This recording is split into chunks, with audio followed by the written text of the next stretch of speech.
Hello दोस्तों, कैसे हो आप लोग। मेरा नाम है दीपक और मैं स्वागत करता हूँ अपनी इस यूट्यूब चैनल सिविल एनालिसिस में। आज है 20 मार्च 2025 और आज के जितने भी इम्पोर्टेंट करंट अफेयर है उसको यहाँ पे मैं डिस्कस। तो चलिए शुरुआत करते हैं आज की हमारी टॉपिक को।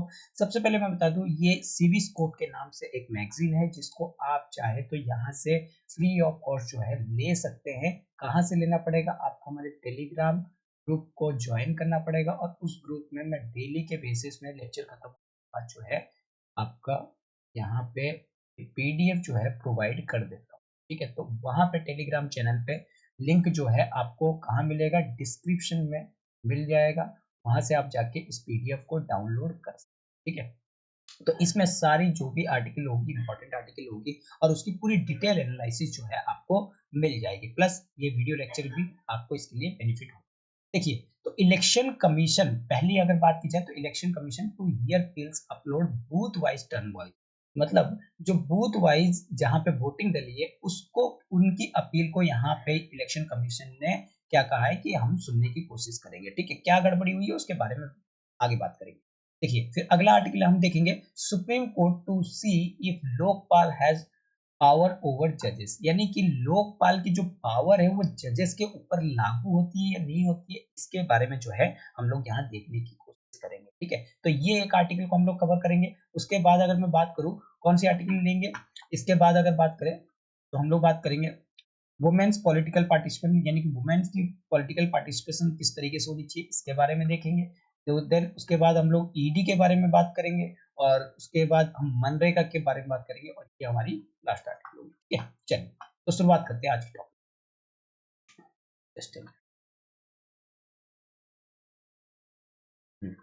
चलिए, तो सबसे पहला आर्टिकल है इलेक्शन कमीशन। यहाँ इलेक्शन कमीशन की बात हो रही है, तो इलेक्शन कमीशन ने यहाँ पे कहा है कि भाई हम क्या करेंगे, यहाँ पे पोल वाइज, यानी कि जहाँ पे बूथ वाइज टर्न आउट हुआ है उन चीजों को, उनके जो डॉक्यूमेंट्स वगैरह है उनको अपलोड करने की जो है यहाँ पे बात की है।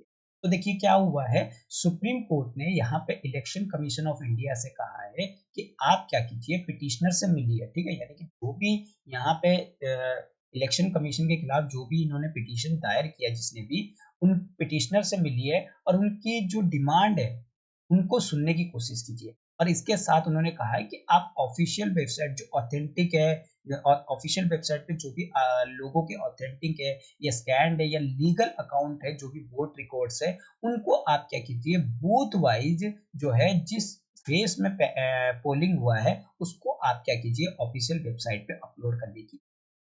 तो ये था पूरा न्यूज। ठीक है, तो इलेक्शन कमीशन ने यहाँ पे ट्यूसडे को एक और चीज भी कहा है कि उन्होंने कहा है कि हम बॉल रोलिंग करने की बात करते हैं, यानी कि जो आपके ईपीआईसी नंबर है, यानी कि आपके electoral photo identity card number है, उसको लिंक की जाएगी किससे, आपके आधार कार्ड से, जिससे कि जो है यहाँ पे एक ऑथेंटिकेशन जो है बनने की बात जो है की जा रही है। ठीक है, यहाँ पे अगर मैं बात करूं कि इलेक्शन कमीशन ऑफ इंडिया की, ठीक है, वैसे तो ये और भी आर्टिकल था लेकिन इतना ही आपके लिए काफी है अभी। ठीक है, इलेक्शन कमीशन ऑफ इंडिया की बात करूं तो एक परमानेंट कॉन्स्टिट्यूशनल बॉडी है। कैसी बॉडी है? कॉन्स्टिट्यूशनल बॉडी है।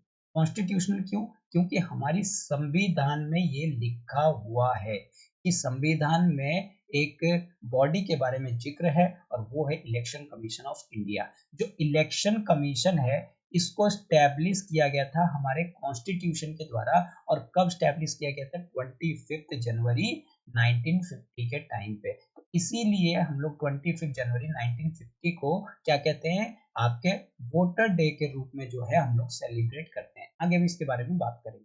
ठीक है, तो अभी रिसेंटली अगर बात की जाए तो 25 जनवरी 1950 को जो है हम लोग जो है इसको वोटर डे के रूप में सेलिब्रेट करते हैं। ठीक है, क्योंकि उस दिन जो है हमारी इलेक्शन कमीशन को स्टैब्लिश किया गया था। ठीक है, तो कमीशन ने यहाँ पे 2001 में गोल्डन जुबली सेलिब्रेट किया, जब इसको 50 साल जो है पूरे हो गए। 50 ईयर्स के कंप्लीट होने पे इन्होंने गोल्डन जुबली जो है सेलिब्रेट किए।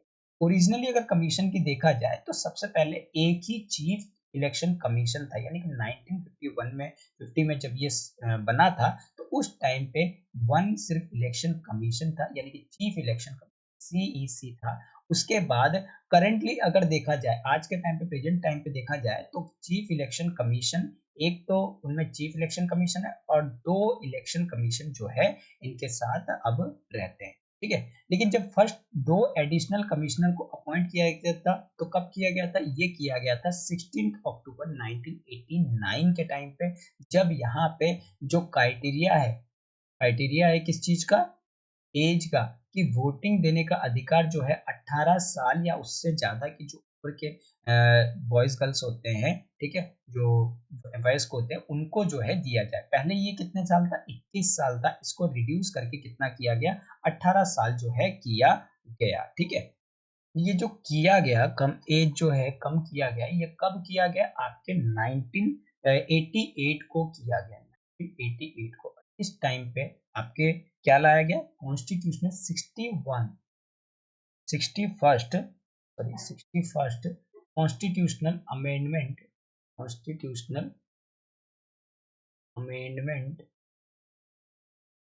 एक्ट 1988 को लाया गया, जिसके हिसाब से 1989 में जो है इसको इम्प्लीमेंट किया गया, जहां इस जो एज क्राइटेरिया है उसको रिड्यूस कितना किया गया, 18 साल से 21 साल से 18 साल जो है किया गया, ठीक है। तभी यहाँ पे पहली बार 2 एडिशनल कमिश्नर जो है नियुक्त किए गए, अपॉइंट किए गए, लेकिन इनका जो टेन्योर था वो छोटे टाइम के लिए था, ये सिर्फ 1 जनवरी 1990 तक ही क्या हुआ था, तो 1 महीने के लिए ही, अक्टूबर नवंबर दिसंबर 2 महीने के लिए ही जो है इनको अपॉइंट किया गया था। बाद में 1 अक्टूबर जब रिक्वायरमेंट पड़ी कि हाँ भाई हमें यहाँ पे जरूरत पड़ेगी, तो 1 अक्टूबर 1993 में दो दो एडिशनल कमिश्नर जो है अपॉइंट किए गए, और वो चीज आज भी कहीं ना कहीं यहाँ पे चल रहा है, ठीक है। तो ये अमेंडमेंट किसमें की गई, देखिए ये अमेंडमेंट की गई आर्टिकल 326 में, आर्टिकल 326 में जो है इसको अमेंड किया गया, ठीक है, जो भी यहाँ पे 61st कॉन्स्टिट्यूशनल अमेंडमेंट एक्ट लाया गया। अगर बात की जाए इलेक्शन कमीशन ऑफ इंडिया की, ये एक ऑटोनोमस कॉन्स्टिट्यूशनल अथॉरिटी है, जिसका रिस्पॉन्सिबल क्या है कि यूनियन हो या स्टेट हो, ठीक है, तो उनका यहाँ पे जो इलेक्शन प्रोसीजर है उनको कंडक्ट यहाँ पे करवाना, ठीक है। इसके अलावा इनकी अगर स्टैब्लिशमेंट की बात की जाए, जैसे कि मैंने कहा था 25 जनवरी 1950 को इनका स्टैब्लिशमेंट किया गया, और इस दिन जो है नेशनल वोटर्स डे के रूप में जो है सेलिब्रेट किया जाता है। इनकी अगर सेक्रेटेरिएट की बात की जाए तो यह इनकी सेक्रेटेरिएट कहाँ पे, आपकी न्यू दिल्ली में सेक्रेटेरिएट है, ठीक है। और ये जो बॉडी है ये किन किन लोगों का इलेक्शन करवाता है, या किन किन जो आपके तो इंडिया में किन किन का इलेक्शन करवाता है, लोकसभा का, राज्यसभा का, स्टेट लेजिस्लेटिव असेंबली का, ठीक है, यानी कि जो स्टेट में होते हैं, और ऑफिस ऑफ प्रेसिडेंट हो गए, वाइस प्रेसिडेंट हो गए, इनका इलेक्शन जो है करवाता है। क्या यहाँ पे ग्राम पंचायत या फिर पंचायत लेवल पे इलेक्शन इलेक्शन कमीशन के द्वारा किया जाता है, बिल्कुल नहीं। पंचायत हो गए या फिर आपके म्यूनिसिपैलिटीज हो गए, तो इनका जो इलेक्शन होता है वो स्टेट इलेक्शन कमीशन जो है सेपरेट तरीके से करता है। कौन करता है, state election commission. Election commission जो है इस चीज को कंडक्ट करवाता है, ठीक है। तो अगर बात की जाए तो vice president in the country, it is not concern with the election to the panchayat, ठीक है, और म्यूनिसिपैलिटीज, जो भी स्टेट्स में पंचायत या म्यूनिसिपैलिटीज होते हैं उनका इलेक्शन ये नहीं करवाता है। कॉन्स्टिट्यूशन ऑफ इंडिया में एक सेपरेट स्टेट इलेक्शन कमीशन है जो इस इलेक्शन को जो है कंडक्ट करवाते हैं, ठीक है। इसके बाद बात की जाए तो सुप्रीम कोर्ट ने एक यूनानिमस रूल दिया था, 2023 में आई थी, ठीक है, जिसमें यहाँ पे बताया गया था कि अपॉइंटमेंट किस तरीके से होने चाहिए चीफ इलेक्शन कमीशन और इलेक्शन कमीशन, यानी कि आप अगर अपॉइंटमेंट कर रहे हो तो अपॉइंटमेंट भी पार्शियल तरीके से होना चाहिए, किसका, इलेक्शन कमीशन और चीफ इलेक्शन कमीशन का। नहीं तो अगर अब सिर्फ अगर रूलिंग पार्टी ही अपने इस चीज को चुने कि भाई चीफ इलेक्शन कमीशन और इलेक्शन कमीशन को, तो कहीं ना कहीं गड़बड़ी है।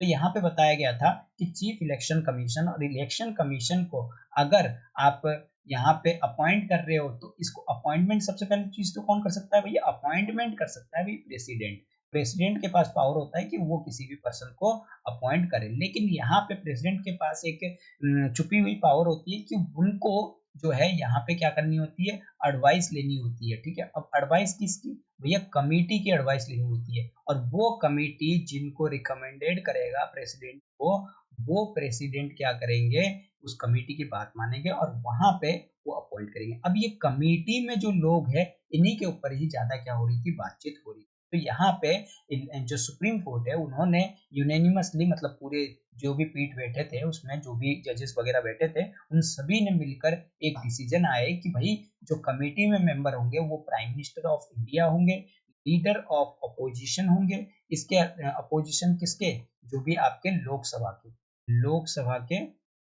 जो भी लीडर ऑफ अपोजिशन वो होंगे, और इसके अलावा सीजेआई होंगे, यानी कि जैसे इस टाइम पे कौन है, संजीव खन्ना जी है, तो सीजेआई यानी चीफ जस्टिस ऑफ इंडिया जो होंगे इस टाइम पे इन कमेटी में होंगे। और ये कमेटी क्या करेगी, नॉमिनेट करेगी या फिर जो भी जजेस इनको अप्रोप्रिएट लगता है उनका नाम जो है रिकमेंडेड करेगी प्रेसिडेंट को, और प्रेसिडेंट क्या करेंगे, उस रिकमेंडेड नाम के बिहाफ पे उसको अपॉइंट करने का काम जो है यहाँ किया जाए। ठीक है। इसके बाद अगर बात की जाए अपॉइंटमेंट की, तो प्रेसिडेंट जो है वो अपॉइंट करते हैं आपके किसको, चीफ इलेक्शन कमीशन और इलेक्शन कमीशन को। इनका टेन्योर कितना होता है, 6 साल होता है, 6 ईयर, या फिर आप कहे तो यहाँ पे 6 ईयर का है, या फिर आप कहे तो कितने 65 एज, यानी कि 6 ईयर का है या 65 ईयर एज जो है ये कह सकते हैं। तो दोनों ही, यानी कि जो पहले हो जाए वही आपका ठीक है। जैसे मान लीजिए कोई पर्सन 59 की एज में लगा है और 6 ईयर कंप्लीट होने पे 65 हो रहा है, तो ये तो परफेक्ट एज हो गया। लेकिन अगर मान लीजिए कोई पर्सन 63 ईयर के एज पे लगा हुआ है, तो वो उसका 65 पहले होगा या 6 ईयर पहले होगा, ऑब्वियसली बात है 65 ईयर जो होगा वो अगले 2 साल में हो जाएगा। इतने ही साल तक वो चीफ इलेक्शन कमीशन या इलेक्शन कमीशन जो है बने रह सकते, ठीक है, जो भी पहले हो जाए। इसके अलावा वो उसी तरीके के स्टेटस को इस्तेमाल करते हैं या उस तरीके के सैलरी को लेते हैं जिस तरीके के सैलरी वगैरह या पर्क्स वगैरह जजेस of supreme court of India को मिलता है, उसी तरीके की चीजें जो है इनको भी मिलता है। चीफ इलेक्शन कमीशन को भी उसी प्रकार से रिमूव किया जा सकता है जिस तरीके से एक जजेस को उनके सुप्रीम कोर्ट से रिमूव किया जाता है, यानी कि इतनी आसान नहीं है, ठीक है, इनके इम्पीचमेंट करना। तो ये काफी बड़ा प्रोसेस होता है। जब इलेक्शन का, जब आपके इंडियन पॉलिटी पढ़ाऊंगा तो वहां पे मैं आपको बताऊँ, ठीक है। चलिए, आगे बात करते हैं। अगला है हमारा कॉन्स्टिट्यूशनल प्रोविजन की बात करते हैं। कॉन्स्टिट्यूशनल प्रोविजन क्या दे रखा है भाई, यहाँ पे पार्ट 15 बात करता है हमारे इलेक्शन कमीशन के बारे में, ये इलेक्शन से रिलेटेड, जो कि आर्टिकल 324 से लेकर 329, इसमें इलेक्शन को डील किया जाता है और इसके अलावा कमीशन को स्टैब्लिश करने की जो है बात की जाती है।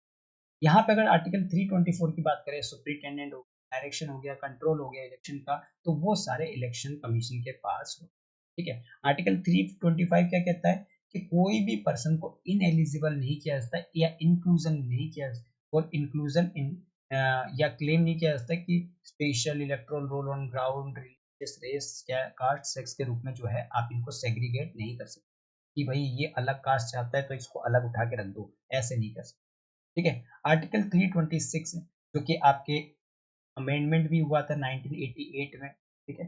तो ये चीज का तो इसी में ही हुआ था, election of house of people and legislative assembly of state, adult suffrage की बात होती है, यानी कि 18 साल से ऊपर की जो है जो पर्सन है वो क्या कर सकते हैं, यहाँ पे वोटिंग देने का अधिकार पा सकते हैं।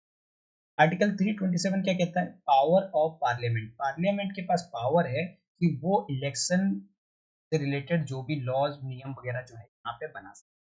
यहाँ पे आर्टिकल 328 और 27 लगभग लगभग सेम है, क्योंकि 28 कहता है स्टेट को पावर देता है। अगर कभी यहाँ पे ग्राम पंचायत से रिलेटेड अगर कोई नियम कानून बनाना होगा, ठीक है, इलेक्शन से रिलेटेड, तो यहाँ पे स्टेट इलेक्शन कमीशन जो है बना सकता है। इसके बाद आर्टिकल 329 क्या कहता है कि कोई भी अगर इंटरफेरेंस होती है तो वो बार टू इंटरफेयर, यानी कि रोक सकता है, कोर्ट के इंटरफेरेंस को रोक सकता है इलेक्टोरल मैटर में, ठीक है। चलिए, अगला आर्टिकल देखते हैं। Supreme court to see if Lokpal has power over the जजेस। क्या हुआ था ना, एक केस हुआ था रिसेंटली में, जनवरी 25 के टाइम पे, तो इस 27 में, ठीक है। तो यहाँ पे क्या हुआ था, जो कोर्ट आपके जजेस थे, तो जजेस के ऊपर एलिगेशन लगाया गया कि भाई ये जो फैसला लेते हैं, इनकी जो इन्वेस्टिगेशन है वो कौन करे, आपके लोकपाल करे, लोकपाल। तो ये कहा गया कि लोकपाल का, यानी कि जो जजेस का जुरिडिक्शन है वो लोकपाल में जा सकता है या नहीं जा सकता। इसके लिए जो सुप्रीम कोर्ट ने यहाँ पे क्या किया, इसके खिलाफ जो है सू मोटो कॉग्निशन लिया, ठीक है। तो यानी कि अपने पास केस लेके एकदम से उसके ऊपर सुनवाई करना स्टार्ट कर दी। तो भाई क्योंकि कॉन्स्टिट्यूशन की बात है, तो एक बेंच ऑफ सुप्रीम कोर्ट जिसमें सीनियर मोस्ट जजेस थे, जिसको हेड कर रहे थे बी आर गवई जी, ठीक है, जस्टिस बी आर गवई जी। तो उन्होंने यहाँ पे डिसाइड किया कि एग्जामिन किया डिटेल में, इफ जज of constitutionally court come within jurisdictions of countries top ombudsman, यानी कि जो कॉन्स्टिट्यूशनल कोर्ट है, यानी कि कॉन्स्टिट्यूशन के द्वारा स्टैब्लिश कोर्ट है, वो क्या ओम्बड्समैन के अंदर में आता है या लोकपाल के अंदर में आता है या पब्लिक फंक्शनिंग के अंदर आता है, जिसमें कि आपके prime minister, union minister, member of parliament या सेंट्रल गवर्नमेंट के ऑफिशियल आते हैं, क्या उस तरीके से आता है या नहीं है, उन्होंने इसको चेकआउट करने की कोशिश। तो कोर्ट ने यहाँ पे जो हियरिंग की थी वो सू मोटो केसेस में इनिशिएट किए थे, यानी कि अपने आप ही उस चीज को संज्ञान लिया था कि अगर कभी कॉन्स्टिट्यूशन में कुछ इस तरीके की बात आ जाए कि जहाँ पे सुप्रीम कोर्ट की जो है स्टेबिलिटी की बात हो या फिर उनके कॉन्स्टिट्यूशन को कम पावर को कम करने की बात हो, तो वहाँ पे सू मोटो कॉग्निशन जो है ले सकते हैं। तो इनिशिएट कहते हैं उस लोकपाल के बाद जब ये जनवरी 27 को ये ऑर्डर आया था, जहाँ पे एज्यूम किया गया था कि जो जुरिडिक्शंस है वो इन्वेस्टिगेशन करेगा, मतलब जो ओम्बड्समैन है यानी कि जो लोकपाल है वो कहीं न कहीं हाई कोर्ट जो सर्विंग कर रहे हैं, उनके लिए उनकी जो कंप्लेंट आई है, उनकी कंप्लेंट को देखने के लिए कौन जुरिडिक्शन करेगा, यहाँ पे लोकपाल करेगा। इन द सेंस कि भई सुप्रीम कोर्ट का कहना है कि भाई जजेस का मामला है, तो जजेस को अगर किसी तरीके की कंप्लेंट आती है, तो उसका जो संज्ञान है, उसका जो कंप्लेंट है, उसको कौन देखेगा? जो बार काउंसिल है वो देखेगा या फिर जो सुप्रीम कोर्ट या हाई कोर्ट है, तो जजेस ही अपनी उस चीज़ को देखें। लेकिन यहाँ पे क्या कहा जा रहा है, यहाँ ऑर्डर दिया गया कि अगर इन जजेस से भी कुछ गड़बड़ी होती है, इस तरीके की चोरी या करते हैं या कोई भी फेवर में केस सुनाते हैं, किसी से पैसे लेके फेवर में केस सुनाते हैं, तो वहाँ पे जो अ, आपके इन्वेस्टिगेशन करने का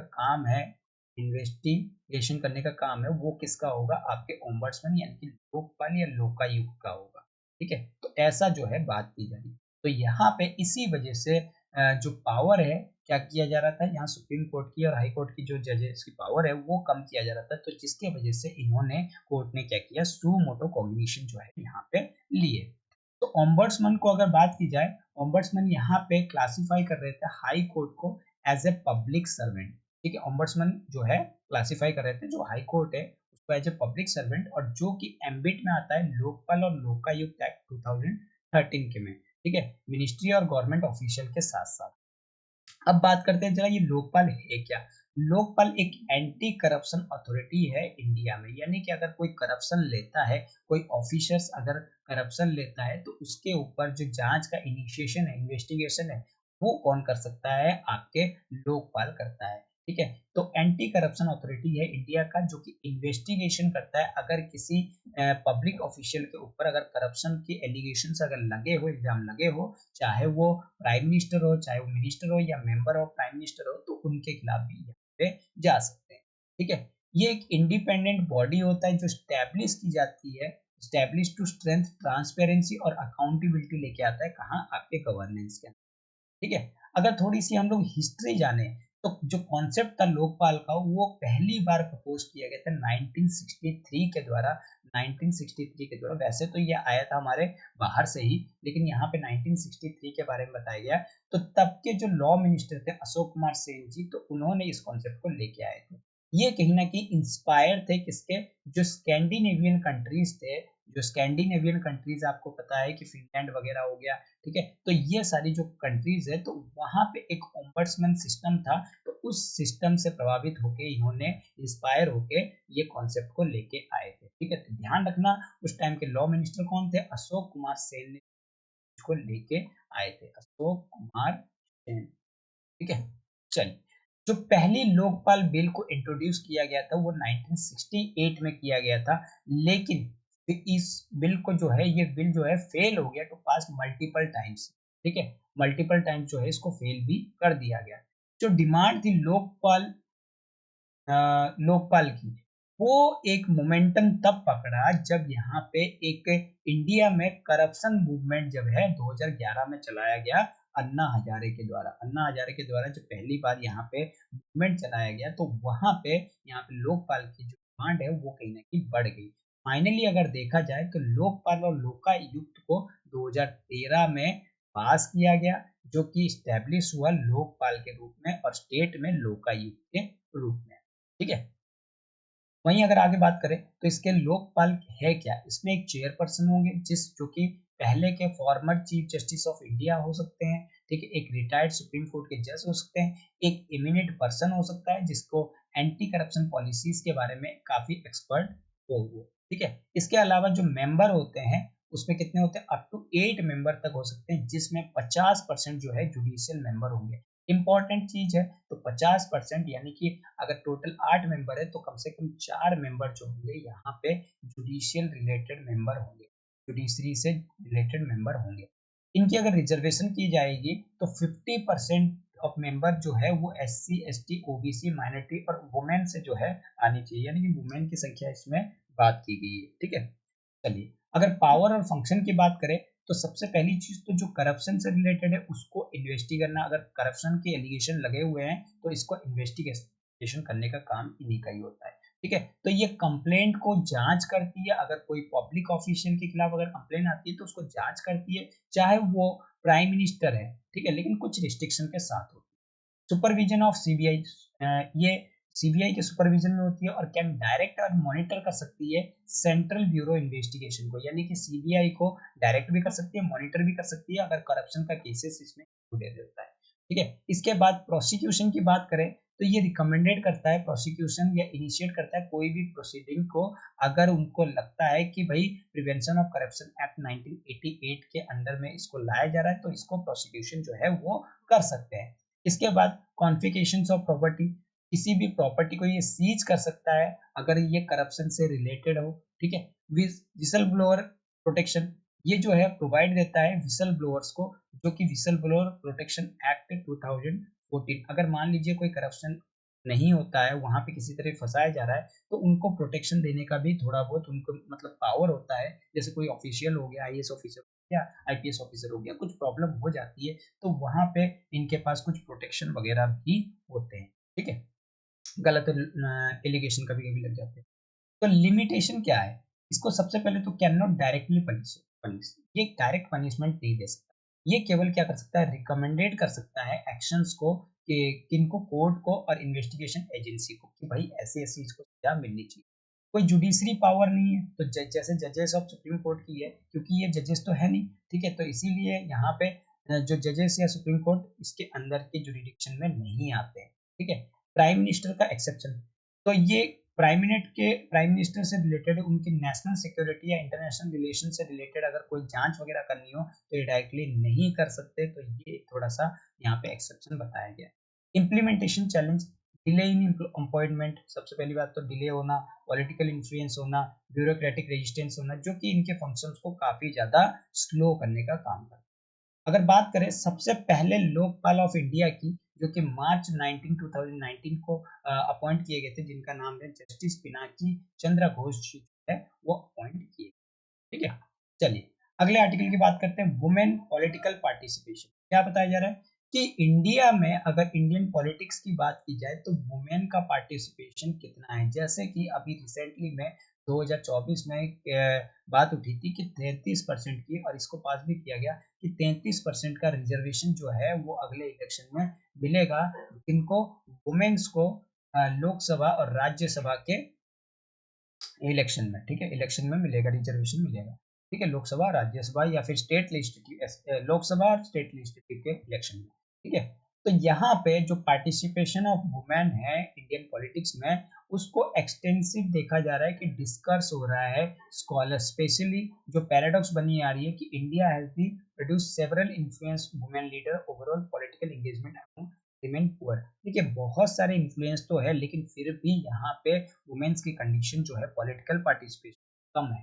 ठीक है, वुमेन की पॉलिटिकल पार्टिसिपेशन अगर देखा जाए हमारी डेमोक्रेटिक सोसाइटी में क्रूशियल पार्ट है। ठीक है, जो कि एक जेंडर इक्वलिटी को यहाँ इंश्योर करता है, इनके रिप्रेजेंटेशन को इंश्योर करता है। पॉलिसी मेकिंग में इनको इंक्लूसिव करता है, और वुमेन कहीं न कहीं यहाँ एक्टिव है पॉलिटिकल में कब से, आपकी इंडिपेंडेंस से। लेकिन यहाँ पे एक चैलेंजिंग की बात है कि हम फुल या इक्वल पार्टिसिपेशन क्यों नहीं दे पा रहे हैं, ठीक है? एक चैलेंज आज भी यहाँ पे बना हुआ है।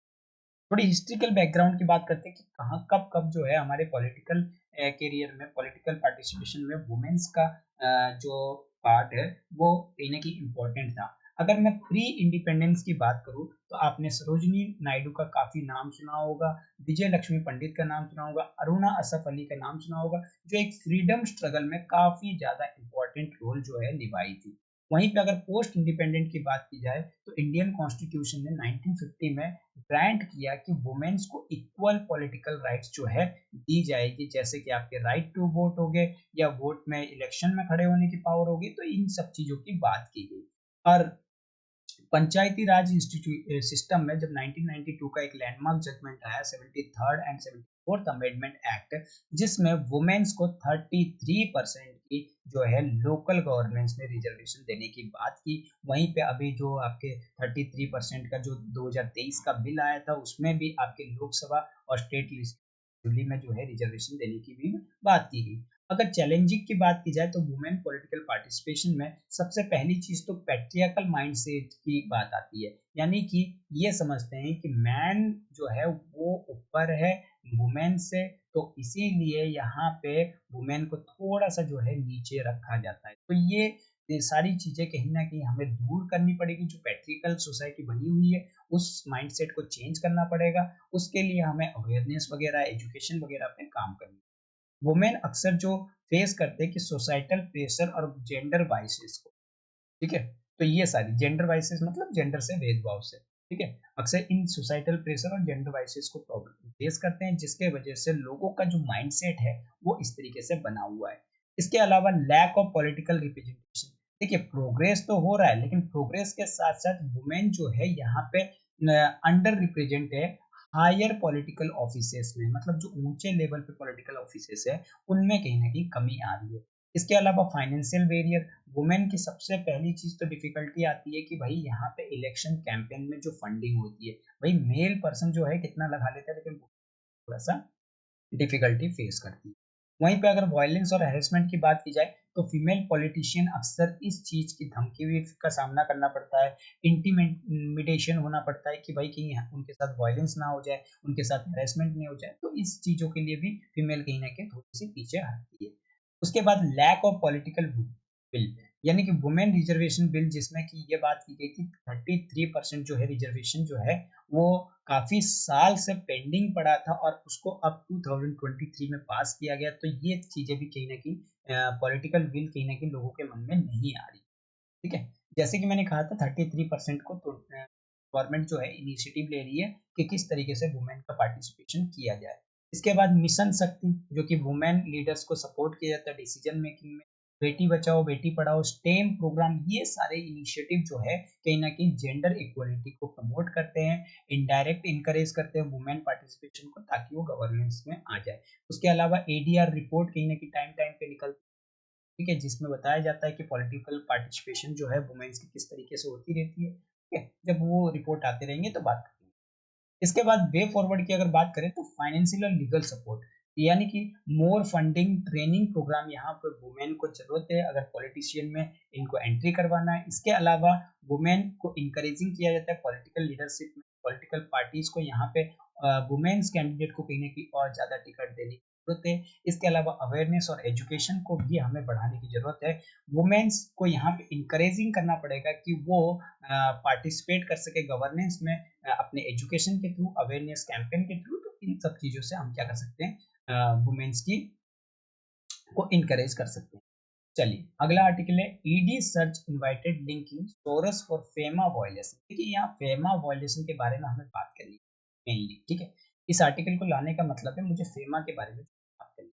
तो इन्फोर्समेंट डायरेक्टर ने यहाँ पे सर्च किया और 8 बेंगलुरु के प्रीमाइसिस जो है 8 जगह पे इन्होंने देखा कि जो अमेरिकन बिलियनियर है जॉर्ज सोरस, उनका कनेक्शन कहीं ना कहीं यहाँ पे कुछ वायलेशन करते हुए नजर आ रहा था। किस चीज का? फॉरेन एक्सचेंज मैनेजमेंट एक्ट के अंदर, जिसमें एटलीस्ट 25 करोड़ का इसमें इन्वॉल्वमेंट जो है वो बना हुआ है।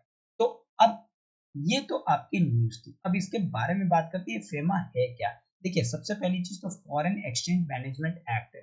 Foreign exchange foreign exchange management act.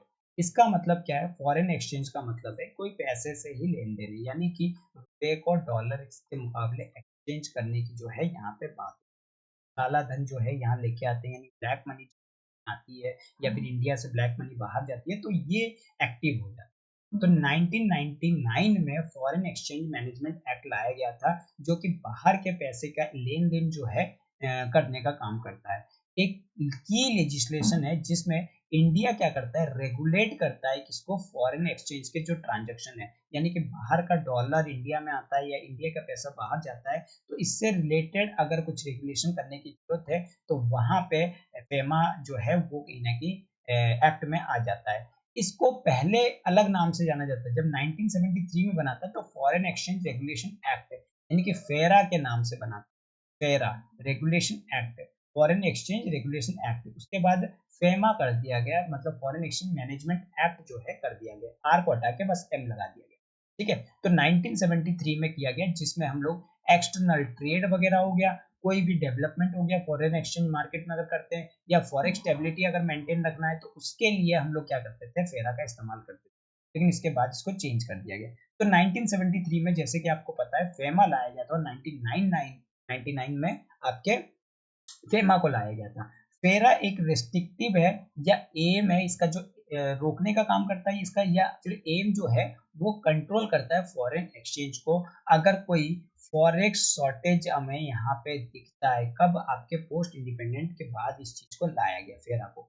ठीक है, फेमा को इंट्रोड्यूस किया गया लिबरलाइज फॉरेक्स ट्रांजैक्शन के लिए, in the line with economic reform, यानी कि 1991 में जब हमारी इकोनॉमिक रिफॉर्म हुआ था, तो उसके बाद जो है फेमा को इंक्लूड किया गया, ताकि फॉरेक्स रिजर्व को क्या किया जाए, तो हम लोग कंट्रोल कर सके, यानी कि लिबरलाइज ट्रांजेक्शन कर सके, और ग्लोबलाइजेशन को सही तरीके से हम लोग क्या कर सके, चला सके। फेमा का अगर फोकस की बात करें, ये मैनेजिंग करता है और फैसिलिटेटिंग करता है आपके फॉरेन एक्सचेंज ट्रांजेक्शन को। ये नहीं कि भाई फेरा जो है वो सिर्फ जो कि इम्पोज करता था स्ट्रिक्ट रेगुलेशन और पेनल्टी, जबकि जो फेमा है वो फैसिलिटेट करने का काम करता है। देखिए, दोनों में डिफरेंस था। ये जो है आपका क्या करता था, स्ट्रिक्ट रेगुलेशन लाता था कि भाई पैसे जाना ही नहीं है, लेकिन यहाँ फेमा क्या करेगा, स्ट्रिक्ट रेगुलेशन नहीं लाएगा, कुछ नए रास्ते ढूंढेगा जिससे कि पैसा जाए भी और ट्रांजेक्शन भी सही हो, और प्लस पेनल्टी या रेगुलेशन भी लग जाए। ठीक है, कहने का मतलब दोनों चीजों पे काम करता है। ये अगर इफेक्ट की बात करें तो 1 जून 2000 को जो है इफेक्ट में लाया गया। ठीक है, और इसको एडमिनिस्ट्रेशन कौन करता है, आरबीआई करता है, और इन्फोर्समेंट डायरेक्टरेट करता है, किसके अंदर में, मिनिस्ट्री ऑफ फाइनेंस के अंदर में ये काम। अगर ऑब्जेक्टिव की बात की जाए तो फॉरेन ट्रेड और पेमेंट को कहीं ना कहीं फैसिलिटेट करने का काम करता है फेमा, प्रमोट करता है फॉरेन एक्सचेंज मार्केट की स्टेबिलिटी जो है वो इंडिया में रही ठीक तरीके से। लिबरलाइज एक्सचेंज, लिबरलाइज मतलब हम खुले दिल से जो है किसी चीज को क्या करें, इन्वेस्ट करें। ठीक है, लिबरलाइज करना, जैसे कि हम कहेंगे कि भाई मैं इन्वेस्ट कर रहा हूँ किसी कंपनी में, और एक कहूंगा कि भाई मैं कंपनी में इन्वेस्ट नहीं करता, थोड़ा बहुत इसमें बचा लेता हूँ, तो वो लिबरलाइज नहीं है। लिबरलाइज का मतलब है मैं इन्वेस्टमेंट करता रहूँ, बढ़ाता रहूँ, अपनी चीजों को इंक्रीज करता रहूँ।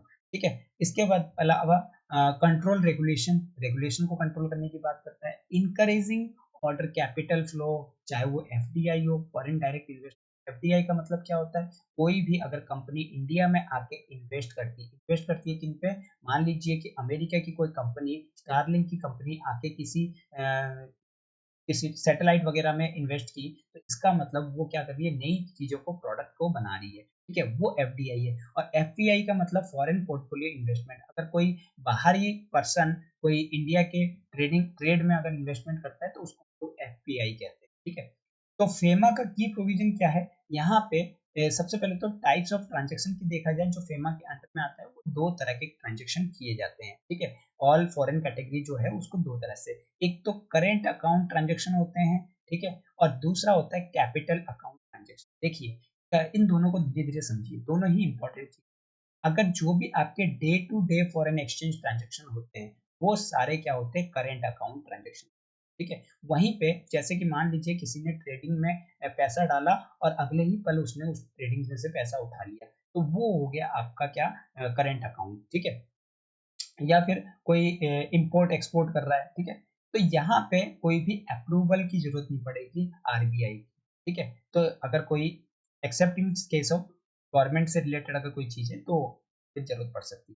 उसके बाद अगर एग्जांपल की बात करें तो जैसे कोई इंपोर्ट हो रहा है या एक्सपोर्ट हो रहा है, ये क्या हो रहा है, डेली बेसिस पे हो रहा है। इंपोर्ट और एक्सपोर्ट तो डेली बेसिस पे होते हैं, तो डे टू डे बेसिस पे अगर कोई तरीके की कैपिटल फ्लो हो रहा है, मतलब यहाँ से डॉलर आ रहा है, यहाँ से डॉलर जा रहा है, ठीक है। तो इसका मतलब ये डे टू डे काम जो है हो रहा है, ठीक है। फॉरेन एक्सचेंज जो है वो डे टू डे हो रहा है, देखिए डॉलर जा रहा है, डॉलर आ रहा है, या फिर रूबल जा रहा है, रूबल आ रहा है, ठीक है। तो ये सारी जो है डे टू डे इंपोर्ट और एक्सपोर्ट हो रहा है। इसके बाद रेमिटेंसीज ऑफ सैलरीज, इंटरेस्ट हो गया, डिविडेंड हो गया। इंटरेस्ट डिविडेंड बताया ना, ये जैसे कि आपकी ट्रेडिंग कंपनी में कोई भी या फिर कोई इंटरेस्ट चुका रहा है, तो ये डे टू डे काम में होता है कि आज तो भैया इनका जाना ही जाना है इंटरेस्ट, इस प्रोजेक्ट के लिए पैसा आया तो जाना ही जाना है। या फॉरेन ट्रैवल करता है, एजुकेशन एक्सपेंसेस करता है, मेडिकल ट्रीटमेंट अगर कोई अब्रॉड में करता है, तो वो डेली टू डे जो एक्सचेंज होता है उनको हम लोग capital account transaction, sorry current account transaction कहते हैं, जो फ्रीली अलाउड होता है। ध्यान रखिए इसमें रेगुलेशन नहीं होता है। करेंट अकाउंट में जो है किसी तरीके के जो है रेस्ट्रिक्शन या रेगुलेशन नहीं होता है, लेकिन वहीं पे अगर कैपिटल ट्रांजेक्शन की बात करें तो इसमें कुछ ना कुछ रेस्ट्रिक्शन और रेगुलेटेड होता है कि भाई इतनी अमाउंट तक जो है आप कैपिटल या फंड को जो है लगा सकते हो, या फिर इतने को आप रेस्ट्रिक्ट कर सकते हो, इससे ज्यादा एक दिन में नहीं कर सकते। कैपिटल का मतलब है कि बड़े अमाउंट, जैसे कि आपके फॉरेन डायरेक्ट इन्वेस्टमेंट होते हैं, कोई भी, सॉरी ये वाला जो है एक्चुअली एफडीआई जो होती है आपकी कैपिटल अकाउंट में आती है, एफडीआई और एफपीआई, ठीक है। तो ये आई थिंक मैंने ऊपर गलत बता दिया है।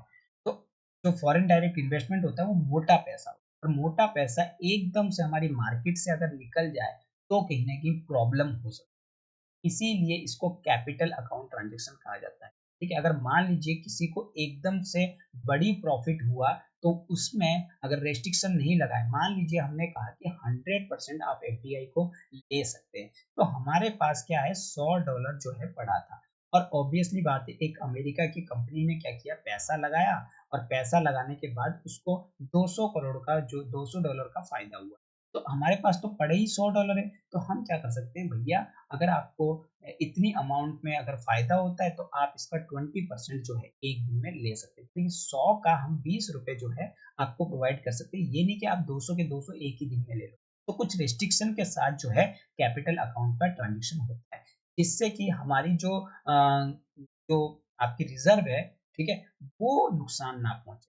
तो एफडीआई हो गया, फॉरेन डायरेक्ट इन्वेस्टमेंट हो गया, फॉरेन पोर्टफोलियो इन्वेस्टमेंट हो गया, ये सब किसके रिक्वायरमेंट में आती है, ये कैपिटल अकाउंट के आती है, और यहाँ पे आरबीआई या गवर्नमेंट का अप्रूवल की जरूरत पड़ता है, ठीक है। और ये जो ट्रांजेक्शन होता है ये कहीं ना कहीं अफेक्ट करता है हमारी एसेट्स और लाइबिलिटीज पे, ठीक है, कि हमारे पास एसेट्स है या नहीं है, कल के लिए बचा के हम दें या फिर सारा ही निकाल दें, ठीक है ना। तो ये सारी चीज। उसके बाद इन्वेस्टमेंट की अगर बात की जाए, फॉरेन सिक्योरिटी या रियल स्टेट जो बाहर में होते हैं, या जिस तरीके के बोरोइंग वगैरह करते हैं, लेंडिंग वगैरह करते हैं, रेजिडेंस और नॉन रेजिडेंस, ठीक है, तो ये सारी चीजें जो है आपके कैपिटल अकाउंट में आते हैं। जब कैपिटल अकाउंट के बारे में बात करूंगा तो सारी डिटेल।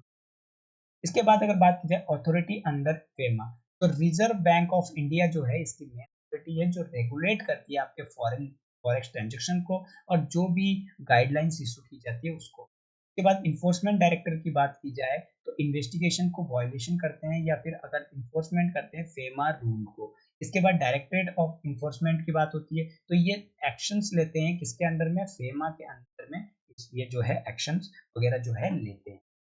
इसके बाद कुछ चैलेंजेस इनको फेस करने को मिलता है। सबसे पहले तो इन्फोर्समेंट इशू, ईडी जो है ओवर रीच हो जाती है कुछ केसेस में अगर वो कंसर्न रेज करती है। ब्लैक मनी और मनी लॉन्ड्रिंग को कुछ मिसयूज जो है फेमा के लूप फिल के वजह से इलीगल ट्रांजेक्शन वगैरह हो जाते हैं।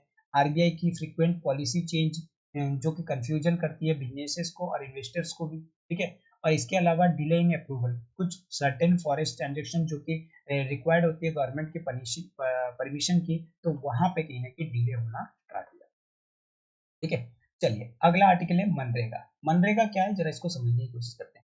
Mahatma Gandhi national rural employment guarantee act, MG NREGA, 2005 एक वर्ल्ड की लार्जेस्ट सोशल वेलफेयर प्रोग्राम है। लार्जेस्ट मतलब सबसे बड़ी सोशल वेलफेयर प्रोग्राम है, जिसका एम क्या है कि यहाँ पे गारंटी वेजेस देना, एम्प्लॉयमेंट देना किनको, रूरल हाउस होल्ड। और ये एक सोशल सिक्योरिटी मेजर्स है जो हमारी बात करता है डीपीएसपी के अंदर में। डीपीएसपी के अंदर में हम बात करते हैं ना आर्टिकल आपके 38 से लेके 51 तक की। तो वहां पे डीपीएसपी जो डीपीएसपी यानी कि directive principle of state policy में तो हम वेलफेयर की ही तो बात करते हैं। तो यहाँ पे 39A 30 आपके 40 41 ये सब चीजें क्या है आपके डीपीएसपी के अंदर में आते हैं, जिसमें हम बात करते हैं कि इनमें रिड्यूस होनी चाहिए पॉवर्टी को, इंश्योर होनी चाहिए लाइवलीहुड सिक्योरिटी, रूरल इंफ्रास्ट्रक्चर को डेवलप होनी चाहिए। तो ये सारी चीजें आपके मनरेगा के अंदर में आता है। ठीक है, इसकी अगर बैकग्राउंड की बात करें और जरूरत की बात करें तो लॉन्च किया गया था 2005 में और इसको इम्प्लीमेंट किया गया था फेज्ड में 2006 में। ठीक है, उसके बाद अगर ऑब्जेक्टिव बात की जाए तो यहाँ पे 100 डेज की गारंटी वेजेस प्रोवाइड करती है एम्प्लॉयमेंट को, जो रूरल हाउस होल्ड में है या जो अनस्किल्ड मैनुअल वर्कर है उनको कहीं ना कहीं यहाँ पे काम प्रोवाइड करती है। तो इसकी जरूरत क्या पड़ेगी, तो सबसे पहले तो high level of rural unemployment जो है वो थी, इसी को देखते हुए यहाँ पे मनरेगा को लाया गया। ठीक है, ताकि जो रूरल एम्प्लॉयमेंट है वो भी क्या कर सके, बढ़ सके।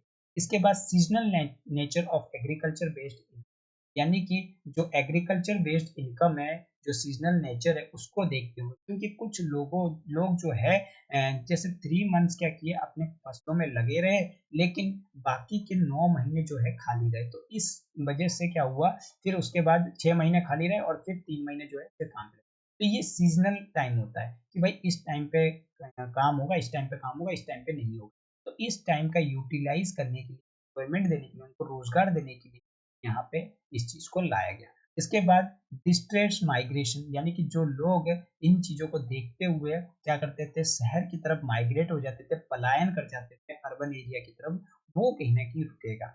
और जो रूरल एसेट है, इंफ्रास्ट्रक्चर है, वो भी वहां बनना स्टार्ट होगा। की फीचर्स की अगर बात करें तो सबसे पहले तो लीगल राइट प्रोवाइड करता है वर्कर को। ये पहली प्रोग्राम है जो लीगल गारंटी प्रोवाइड करती है एम्प्लॉयमेंट को।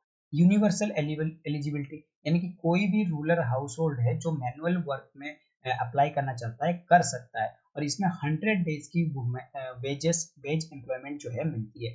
Minimum work guarantee per year पर हाउस होल्ड, यानी कि एक घर में एक इंसान के लिए मिनिमम वर्क जो है। Equal wages for man and women, यानी कि जितनी भी मैन या वुमेन लगे रहेंगे, अगर मान लीजिए 200 रुपये ही मिलता है तो 200 रुपये एक मैन को मिलता है तो वुमेन को भी वहां पे मिलेगा, यानी कि जेंडर इक्वलिटी की भी बात करता है। ठीक है, यानी कि 39A की भी यहाँ पे बात करता है। इसके अलावा वर्क विथ 5 किलोमीटर रेंज, जो काम मिलेगा वो आपको 5 किलोमीटर के अंदर अंदर मिलेगा, जिससे कि आपकी एक्सेसिबिलिटी भी ठीक हो और माइग्रेशन जो है यहाँ पे कम से कम हो। इसके बाद पेमेंट जो होनी चाहिए विद इन 15 डेज, जो कि वेज क्या होगी, डायरेक्ट वेज ट्रांसफर होगी वर्कर के अकाउंट में। तो ये काफी ज्यादा थोड़ी सी प्रॉब्लमेटिक की बात है। ठीक है, क्योंकि यहाँ पे जो वेजेस की बात है कभी कभी वर्कर को टाइमली भी नहीं मिल पाता है। इसके अलावा ट्रांसपेरेंसी मेजर्स, सोशल ऑडिट और ऑनलाइन मॉनिटरिंग की जाएगी, जिससे कि करप्शन को क्या किया जाए, प्रिवेंशन जो है किया जाए। अगर बात की जाए इम्प्लीमेंटेशन मैकेनिज्म की, जो स्ट्रक्चर है मनरेगा की उसका इम्प्लीमेंटेशन कौन करता है, तो सेंट्रल गवर्नमेंट यहाँ पे फंड और पॉलिसीज का डायरेक्शन देता है। स्टेट गवर्नमेंट का यहाँ रिस्पॉन्सिबिलिटी होता है कि इन स्कीम को इम्प्लीमेंट करे। ग्राम पंचायत का यहाँ पे प्रोजेक्ट को कौन कौन सा प्रोजेक्ट काम करना है, कौन कौन से वर्क अलॉट करना है, कौन सी सोशल ऑडिट कंडक्ट करवाने। ध्यान रखिए सोशल ऑडिट जो है ग्राम पंचायत यहाँ पे करवाता है। ठीक है, तो ये ग्राम पंचायत का काम होता है। तो रूरल हाउस होल्ड जो है अप्लाई कर सकते हैं वर्क के लिए उनके लोकल ग्राम पंचायत में। उनके लिए जॉब कार्ड जो है इशू की जाती है, जो भी एलिजिबल फैमिलीज होती है। एम्प्लॉयमेंट को विद इन 15 डेज में एप्लीकेशन के साथ जो है प्रोवाइड की जाती है। वर्कर यहाँ पे वेजेस को डायरेक्टली मिलते हैं उनके बैंक या पोस्ट ऑफिस अकाउंट में। सोशल ऑडिट या मैनेजमेंट इंफॉर्मेशन सिस्टम जो है इसके लिए रखा गया है ताकि इनमें ट्रांसपेरेंसी आ सके। इसके अलावा अगर बात की जाए तो अचीवमेंट और इम्पैक्ट ऑफ मनरेगा की, तो रूरल एम्प्लॉयमेंट जनरेशन कहीं ना कहीं मिलती है, जो कि 15 करोड़ हाउस होल्ड को यहाँ पे जॉब प्रोवाइड करता है अंडर द स्कीम जब से ये लागू हुआ है। ठीक है, अब इसके अलावा देखा जाए तो 5 से 6 करोड़ फैमिलीज कहीं न कहीं एनुअली इसमें एवरेज बेनिफिट ले रहे हैं। वहीं पे अगर वुमेन एम्पावरमेंट की बात करें तो वुमेन की पार्टिसिपेशन लगभग 15-50% से ऊपर है। इनकी फाइनेंशियली इंडिपेंडेंसी को इंक्रीज किया गया है। इक्वल वेजेस की बात की जाए तो इम्प्रूव किया गया है इनके social status of rural womens की। ठीक है? तो ये चीज़ है। इसके बाद अगर बात की जाए तो रिडक्शन इन डिस्ट्रेस माइग्रेशन, अगर कभी-कभी माइग्रेशन के कारण से माइग्रेशन उनको रोकने के लिए यहाँ पे जो है इनको काम दिया जाता है ताकि ये रिड्यूस हो सके माइग्रेशन को। तो अर्बन एरिया में रूरल एरिया से अर्बन एरिया की तरफ लोग चले जाते हैं, उसको रिड्यूस करने का काम करेगा। इसके अलावा रूरल एसेट्स को बनाने की कोशिश करेगा, जैसे कि रोड्स हो गए, इरिगेशन कैनल हो गए, वाटर कंजर्वेशन स्ट्रक्चर हो गए, पॉन्ड वगैरह हो गए, अगर गाँव में बनाने होते हैं तो वो यहाँ पे भी बनाने का काम करेगा। इसके अलावा नेचुरल रिसोर्सेज को स्ट्रेंथ देने का काम करेगा, एग्रीकल्चर इंफ्रास्ट्रक्चर को इंक्रीज करेगा। इसके अलावा अगर देखा जाए तो पॉवर्टी एलिवेशन, तो सेफ्टी नेट के साथ यहाँ पे पुअर हाउसहोल्ड को इकोनॉमिक डिस्ट्रेस से बचाता है। ठीक है? जो उनकी फैमिली को काफ़ी ज़्यादा हेल्प करता है अगर कभी एग्रीकल्चर फेलियर हो जाता है या कोई ड्रॉट आ जाता है या इकोनॉमिक क्राइसिस आ जाता है तो वहाँ पे हेल्प करता है। चैलेंजेस क्या आता है देख लेते हैं। तो डिले होता है वेजेस पेमेंट में, कभी-कभी इनको देखा जाता है कि 15 दिन का तो दिया जाता है लेकिन 15 दिन के बाद तक भी इनको नहीं मिल पाता है। ठीक है? करप्शन और मिल मैनेजमेंट, जब फेक जॉब वगैरह कार्ड वगैरह या घोस्ट वर्कर आ जाते हैं या फंड लीकेज हो जाता है तो ये भी एक जो है मिसमैनेजमेंट का काम है। लैक ऑफ स्किल्ड वर्कर, यहाँ पे पहली बात तो स्किल्ड वर्कर तो होते नहीं है, अनस्किल्ड मैनुअल लेबर होते हैं, तो वो फोकस जो है वो नहीं हो पाता है। ठीक है? पुअर एसेट क्वालिटी, बहुत सारे प्रोजेक्ट जो है अनफिनिश्ड होते हैं, नॉन प्रोडक्टिव। उसके बाद बजट कंस्ट्रेंट की बात की जाए तो एनुअल एलोकेशन जो है अक्सर इनसफिशिएंट होता है उनकी डिमांड के साथ। स्टेट लेवल वेरिएशन, इम्प्लीमेंटेशन जो होती है वो बेटर होती है कुछ स्टेट्स में अदर स्टेट के मुकाबले, तो स्टेट लेवल वेरिएशन भी देखने को, यानी कि जिसको हम लोग हॉरिजेंटली कहते हैं, चेंजेस होती है। हॉरिजेंटली चेंजेस का मतलब एक स्टेट में कुछ होता है, कुछ वेजेस कुछ और मिल रहा है दूसरे स्टेट में। मान लीजिए यूपी की ही बात कीजिए तो यहाँ पे मान लीजिए 300 रुपये मिल रहा है तो कहीं पे आपके दूसरे मान लीजिए एमपी में आपको 400 रुपये मिले, तो ये थोड़ी-सी हॉरिज़ॉन्टल वेरिएशन कहीं न कहीं देखने को मिलता है, यानी कि स्टेट लेवल पे वेरिएशन वगैरह है देखने को मिलता है, ठीक है? तो ये था आज का आर्टिकल। आई होप कि आपको आज जो भी आर्टिकल है, जो भी इम्पोर्टेंट करंट अफेयर्स है, वो आपको क्लियर हुआ होगा। अगर इसकी आपको पीडीएफ चाहिए तो आप इसके लिए हमारे टेलीग्राम ग्रुप को जॉइन कर सकते हैं। वहाँ पे आपको मैं इस वीडियो के लिंक दे दूँगा जहाँ से आप इस पीडीएफ को डाउनलोड जो है फ्री ऑफ कॉस्ट, ठीक है? तो चलिए, तो अगर वीडियो अच्छी लगी है तो इसको लाइक कीजिए, अपने दोस्तों के साथ शेयर कीजिए और इस चैनल को सब्सक्राइब करना ना भूलिए। Thank you.